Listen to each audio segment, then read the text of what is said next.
नमस्कार विद्यार्थियों। राजकीय महाविद्यालय छबड़ा द्वारा आयोजित ऑनलाइन क्लासेज में आप सभी का एक बार फिर से स्वागत है। जैसा कि हम मैथिली शरण गुप्त जी के जीवन परिचय के बारे में पिछली क्लास में अध्ययन कर चुके हैं, आज हम उनके द्वारा रचित द्वापर खंड काव्य के बारे में अध्ययन करेंगे। द्वापर उनका एक खंड काव्य है जिसकी कथावस्तु भागवत के 10वें स्कंद के 13वें अध्याय से ली गई है। इस खंड काव्य का चौथा भाग विद्रता, चौथा अध्याय हमारे पाठ्यक्रम में है। पहले इस खंड काव्य की जो कथा वस्तु है उसके बारे में थोड़ा सा हम जानकारी प्राप्त कर लें। एक दिन श्री कृष्ण अपने ग्वाल मंडली के साथ दूर घूमते हुए चले गए। रास्ते में उनको भूख लगी तो पास ही ब्राह्मणों द्वारा एक यज्ञ किया जा रहा था। श्री कृष्ण ने अपने मित्रों को, अपनी मंडली को के ग्वाल वालों को उस यज्ञ में ब्राह्मणों के पास भेजा, कुछ खाने के लिए मिल जाए। ब्राह्मणों ने उन्हें ग्वाल वालों को धुतकार दिया। कृष्ण ने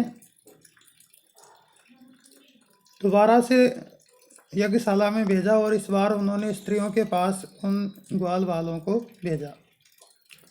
इस बार स्त्रियों ने उनको भोजन दिया, भगवान को भी व्यंजन दिया। लेकिन एक घटना वहाँ घटी। एक ब्राह्मण ने अपनी पत्नी को रोक लिया। इस प्रकार वह कृष्ण के दर्शन करने से वंचित हो गई और उसने शरीर त्याग दिया। इसी प्रसंग को आधार बना करके गुप्त जी ने विद्रता नाम की एक नए चरित्र का गठन किया और इस काव्य की रचना हुई। इस काव्य की रचना करने के पीछे गुप्त जी का जो उद्देश्य है वो ये है। गुप्त जी ये कहना चाहते हैं कि पुरुष ने नारी को केवल वासना पूर्ति का साधन ही माना है।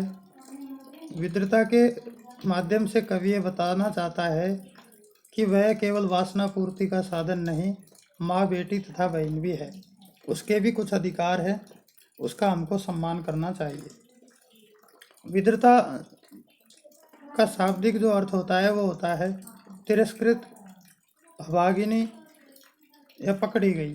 अर्थात हम नारी को तिरस्कृत मानते हैं, उसको अभागिनी ही मानते हैं। प्रस्तुत जो हमारा अंश है उसका पहले हम वाचन करते हैं। राम राम हा ठहरो ठहरो, ये तुम क्या करते हो। अबला कहकर भी मुझको यूँ बलपूर्वक धरते हो। लज्जा भी छोड़ी क्या तुमने छोड़ी जहाँ दया है। तन न जाए पर मन तो मेरा अपनी गैल गया है।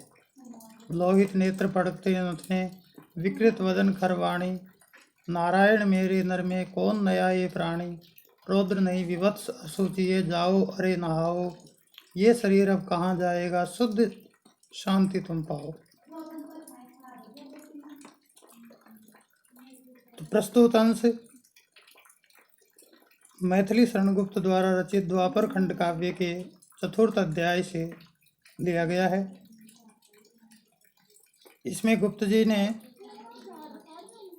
उस विद्रता नारी जो है, जब वह अपने पति से तिरस्कृत हो जाती है, उसको बलपूर्वक श्री कृष्ण से मिलने से रोक दिया जाता है, तब वह अपने पति उस पुरुष से कह रही है कि राम राम हा ठहरो ठहरो।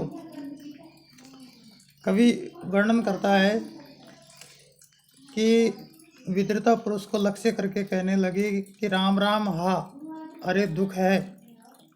ठहरो ठहरो, तुम रुको। ये तुम क्या अनीति कर रहे हो, ये तुम क्या करते हो, ये तुम कैसी अनीति कर रहे हो। अबला कहकर भी मुझको यूँ बलपूर्वक धरते हो। एक तरफ तो तुम स्त्री को अबला कहते हो और दूसरी तरफ तुम बलपूर्वक उस पर अत्याचार करते हो, उसको रोकते हो, बलपूर्वक पकड़ रहे हो। क्यों अपने अधीन रखने का जबरदस्ती प्रयास कर रहे हो। लज्जा भी छोड़ी क्या तुमने, छोड़ी जहाँ दया है। तुमने लज्जा भी छोड़ दी और तुमने दया भी छोड़ दी। अर्थात तुम जो ये बलपूर्वक मेरे ऊपर अधिकार जमा रहे हो, इसमें तुमने लज्जा भी छोड़ दी और तुम्हारे अंदर जो दया की भावना थी वह भी छोड़ दी। तन न जाए पर मन तो मेरा अपनी गैल गया है। विद्रता आगे कह रही है कि तुम तन पर तो, मेरे शरीर पर तो अपना अधिकार जमा सकते हो, लेकिन तुम मेरे मन पर अपना अधिकार नहीं जमा सकते, क्योंकि मन तो अपने रास्ते ही जाएगा। वह तो जिसको भी चाहेगा उसको चाहेगा, उसमें तुम्हारा किसी प्रकार का कोई दबाव नहीं आएगा। आगे विद्रता कह रही है कि लोहित नेत्र, तुम्हारे लाल नेत्र हैं, फड़कते नथने, क्रोध के कारण तुम्हारे नथने फड़क रहे हैं। विकृत वदन, तुम्हारा चेहरा मुख विकृत हो गया है। खर वाणी, और तुम्हारी कर्कश वाणी हो गई है।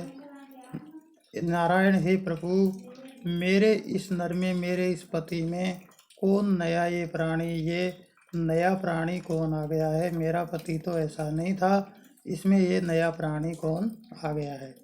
रौद्र नहीं, ये रौद्र ये भयंकर ही नहीं है, ये केवल भयंकर विभत्स, क्रोध युक्त एवं विभत्स का मतलब घृणित ही नहीं है, अपितु अशुचि है। ये तो आचरण से भी अपवित्र है।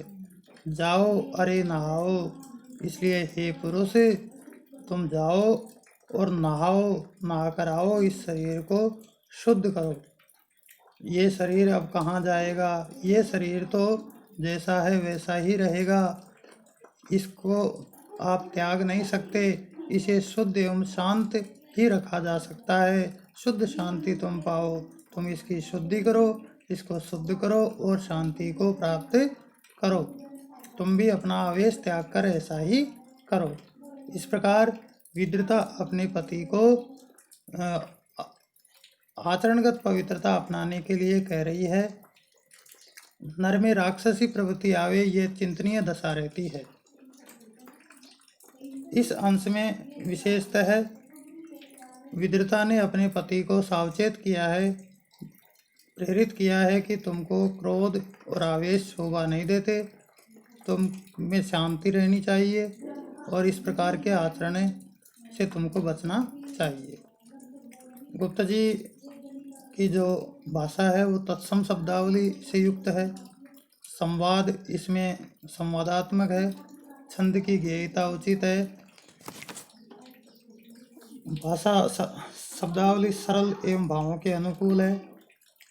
आक्षेप और परिकर जैसे अलंकार हैं। अरे गीति का छंद में कवि ने अपनी बात कही है जो बहुत ही मार्मिक लग रही है। आज के इस अंश को हमने अध्ययन किया, आशा है आपको अच्छा लगा होगा। नमस्कार।